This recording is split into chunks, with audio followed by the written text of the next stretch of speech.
ठीक आहे ना, मुद्दा तुम्ही जिथे झाडांचा आणि बकऱ्यांचा असला तरी पण तो प्राणी नाही का?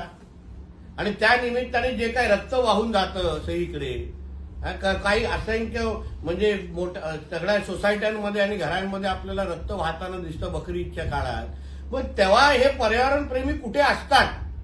एवढाच माझा साधा प्रश्न आहे. प्राणीप्रेमी कुठे असतात एवढाच साधा प्रश्न आहे.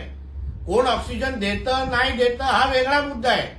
तुम्ही मूळ मुद्द्यावरून डायव्हर्ट करू नका असं मी विजय वडेट्टीवार कदाचित विसरले असतील. ते पहिले काँग्रेसचे नेते होण्याच्या अगोदर पहिले हिंदू आहेत आणि हिंदूंच्या दृष्टिकोनातून आपल्या धर्माच्याच कुठल्या तरी मोठ्या असं महाकुंभ होत असेल किंवा आपल्या सणासुदीच्या टायमाला असे प्रश्न विचारले जातात.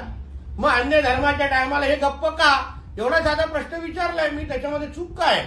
संजय शिरसाट थोडे 5 बकरे माझे वाचव सांग ना. ते रक्त जे वाहतंय त्यांना सांग ना. एवढे मोठे कलाकार आहेत, मोठे मोठे पिक्चर ते देतात. मिठी मारा ना तिथे जरा बकऱ्याला जाऊन दाखवा. त्याचा एक फोटो असे देतील. मिठी मारा बकऱ्याला जाऊन जरा.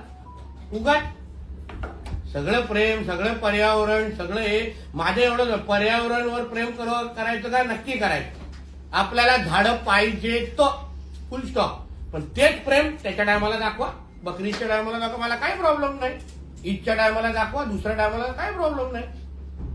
माता तपोवनातली जी वृक्षतोड 6 तारखेला चित्रपट सेना तिथे आंदोलन पण करणार आहे. हो, तो मी आता पुढच्या वेळी बकऱ्याही देताना आपण त्याला सांगू इथे इधर इधर बकरा कट रहा है, जाओ उधर. कसे गायब होतील बघा, झाडाच्या मागे कसे लपतील बघा. त्यासाठी त्यांना झाड पाहिजे लपण्यासाठी. कधी नळ बाजार, भेंडी बाजार या सगळ्या ह्याच्यातून जायचं नाही. गरिबांना मारायचं आणि स्वतः दाखवायचं आम्ही एवढं कोण मोठं आहे. पर्यायी जागा असताना देखील मुद्दामून हा घाट घातला जातो असं देखील आता बघा, ती त्या समिती बोलू शकते. जे तिथे निर्णय घेणार आमचे गिरीश भाऊ आहेत, मुख्यमंत्री साहेब, हे सगळं फार विचारपूर्वक या सगळ्या गोष्टी. आमच्यासाठी आमच्या महाराष्ट्रात आमच्या नाशिकमध्ये होणारा कुंभमेळावा हा हिंदू धर्माच्या दृष्टिकोनातून अतिशय पवित्र असा तो हे दिवस आहे. आणि म्हणून त्या दृष्टिकोनातून एक हिंदू म्हणून मला असं वाटतं की नेहमी कधी उत्तर प्रदेशमध्ये होत आहे तर त्याला बदनाम करायचं, महाराष्ट्रामध्ये येत आहे तर लगेच कुठल्याही परिस्थितीत हिंदू धर्माला बदनाम करायचं. हा